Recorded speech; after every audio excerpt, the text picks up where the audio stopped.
içi şiddet, karı koca, anne baba, kardeşler arasında bunları kastederiz. Aile içi şiddet. Bunun adı devlet arası değil, aile içi şiddet. Önce şunu söyleyelim. Bunlar bir gerçektir. Bunu inkar edersek yine gözümüzü kapatmış oluruz. Gözü kapatmaya gerek yok. Bir gerçek vardır. Her gün aldığımız haberlere göre yani biri diğerini öldürmüş. Ailenin hepsini öldürdükten sonra kendini öldüren baba mı desen, eşini öldüren hanım mı desen, anne babasını, dedesini, ninesini öldüren evlat mı desen, ailede bu olmuş. Mesela bazen sokakta görmediğin insanla kavga edersin. Belki insan ona yani tanımadın bir şey oldu fakat seni büyüten, aynı evde büyüdün, annen, baba, evlat, kardeş, karı, koca bunlar arasındaki şiddet anormal olan bir şeydir. Bu anormaldir. Acaba bunun sebebi ne? Tabi sebepler ekonomi olan tarafı vardır. Parasızlık. Tabi herkes fakir değil. Zenginler de bu cinayetleri işler.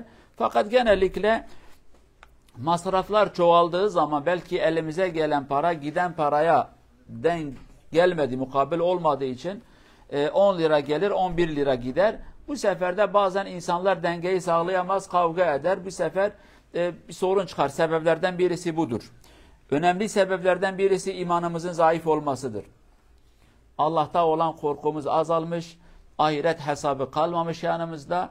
Artık güç kimde ise kim neyi yapabilirse onu yapar. Kim kimi vurabilecekse. Diyor ki gücüm sana yetti, seni döveceğim, seni öldüreceğim, sana şunu yapacağım, bunu yapacağım. Bu sıkıntımız olmuştur maalesef.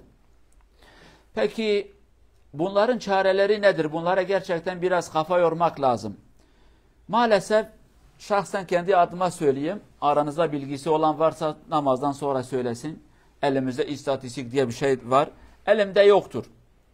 Fakat şuna eminim, devletin arşivlerinde her cinayetin bir sebebi muhakkak bir şekilde yazılmış, hakim ve savcıların yanına gitmiş.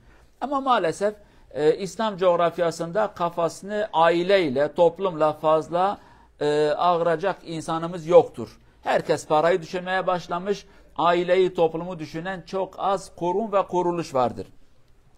Aksi takdirde elimizde bu husustaki belgeler olsaydı biz bilecektik.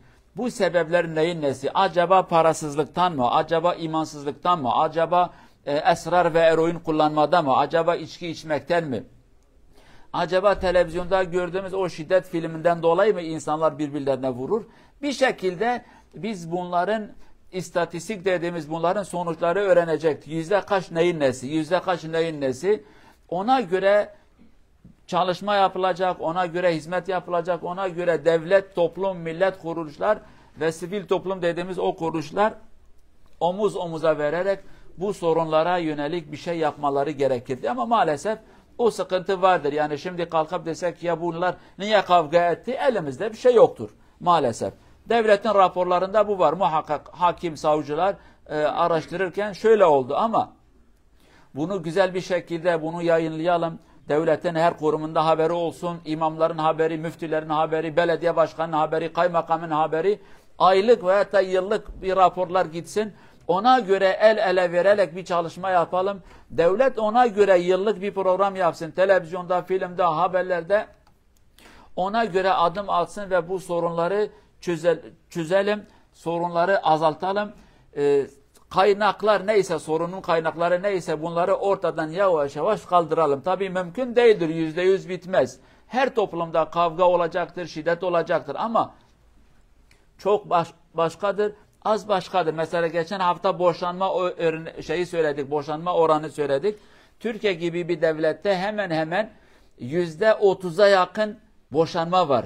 Yani 100 insan evlenirse ona karşı %30 bir boşanma vardır. Yani 100 insan evlenecekse 29-30 kişi de boşanıyor. Düşün, büyük bir sayıdır, az bir şey değildir. Yani 10 kişiden 3 kişi hanımını bırakacaktır. Büyük bir oran. Ailedeki olan şiddet, ailedeki olan kavga, bunları gerçekten üzerinde durmamız gerekir. Çünkü aile diye bir şey kalmadı. Yuva diye bir şey kalmadı. Evlatlar evlerden kaçıyorlar. Anne baba artık çocuklarını kontrol edemiyor. Çocuklar anne babanın yanında kalmak istemez. Tabii önce anne baba şuna dikkat edecek. Evlendim, sona kadar devam edeceğim. Evlatlar için bir örneğim. Evladıma iyi davranmam lazım. Ben evladıma, hanıma nasıl davransam o da hanımına ve evladına o şekilde davranacak. Bu bilinci anne babaya vermemiz lazım. Maalesef biz bunları fazla veremiyoruz. Bu bilgiyi vermemiz lazım. Anneler, babalar bunu bilmeli. Ben evladıma, hanıma ve de eşime nasıl bakarsam evladım, kızım, oğlum da o şekilde onlara bakacaktır. Bu bir. Onu düşünen fazla kimse yok. Düşünmemiz lazım.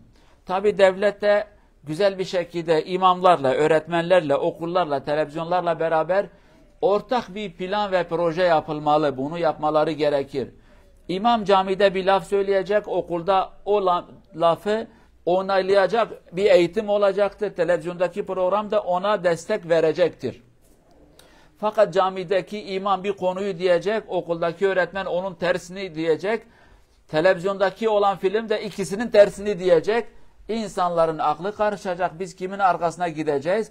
Ortak bir eğitim metodu olması lazım. Unutmayın değerli cemaat. Belki büyük insanlara fazla bir lafımız olmayabilir. Yani adam 60 yaşına gelmiş, 70'e gelmiş. Bu yaştan sonra neyi öğrenecek? Biraz zor. Fakat anaokula, ilkokula, ortaokula giden insanlara bir eğitimi versen o onun kanına girer, dikkat eder. Belki senelerce o küçük iken aldığı eğitim, terbiye ona etkisini olur ve o etkisi gösterecektir. Bunu bilmemiz lazım. Mesela bu devlette çocuklar anaokula giderken kırmızı ışıkta geçmeyeceksin. Şu ışıkta bunu yapacaksın. Büyükler, torunları, çocukları, bu burada yaşayan insanlar size söylüyorum. Barnahage dediğimiz anaokula giden çocuklarınızla beraber bir kırmızı ışıkta bir geçin bakayım. Hemen elinizi tutuyorlar. Baba diyor yasaktır geçme. Ya da dede yasaktır geçme. Çünkü küçük iken ona bir eğitim, bu bilgi verilmiştir. Dolayısıyla okula giden evlatlarımıza bu bilgiyi vereceğiz. Anneye karşı, babaya karşı, kardeşe karşı, hanıma karşı, eşe karşı saygılı olun, kavga etmeyin, birbirlerinizi vurmayın. Şunu da bilmemiz gerekir. Toplumda ne kadar bilgi çoğalırsa, insanlar ne kadar bilgi sahibi olursa, belki sorun çözme metodları o kadar kolay olur ve sorunları çözme o kadar şiddetten uzak durur. Tabi okuyan insanlar şiddet yapmaz mı? Yapanları da vardır. Bu kesin bir şey yoktur. Fakat insan ne kadar bilgi sahibi olursa, kültür sahibi olursa, insanlar ne kadar birbirlerinden anlarlarsa o kadar sorun çözmeleri güzel olur, kolay olur, basit olur. Fakat kişi ne kadar cahil ise, ne kadar bilgisiz ise bildiği bir yol vardır. O da vurmaktır, kırmaktır. Fakat bilgili olan bir insan diyecek ya vurmadan, kırmadan da ben bunu çözebilirim yani. Mesela bazı işler vardır. Bilen insana verirsin çok güzel bir şekilde onları çözer. Ama cahil bir insan el attığı zaman kırar, parça eder, bu tarafa atar. Bilen ve bilmeyen. Niye biz diyoruz ki arabamızı güzel ustaya götürelim, telefonu telefonculara götürelim, efendim şunu elbiseleri terziye götürelim. Her zaman bilen insanlar, usta olan insanlar, biz de bu hususta buna dikkat etmemiz gerekir. Tabi şunu da unutmayalım değerli cemaat. Resulullah sallallahu aleyhi ve sellem'in hayatına dikkat edelim. O bizim için en güzel örnektir sallallahu aleyhi ve sellem. Ona bakın, kendisi Kur'an'ın pratiği, Kur'an'ın canlısı. Bu zat ailesine, hanımına, torunlarına, çocuklarına nasıl davranırdı, nasıl onlara bakardı. Bunu o şekilde öğrenelim, anlatalım. Kendimize peygamberi örnek seçelim. Ona göre hanıma, evlada, çocuklara davranalım. Belki sorunlarımız azalır. Cenab-ı Allah cümlemize güzel aileyi nasip etsin. Sorunlarımızı çözmeyi çok basit şekilde bize nasip etsin inşallah.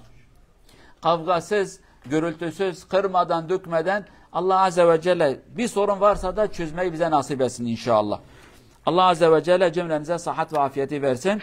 İnşallah haftaya başka bir konuya ele alırız. Allah'a emanet olun ve selamu aleyküm ve rahmetullahi ve berekatuhu.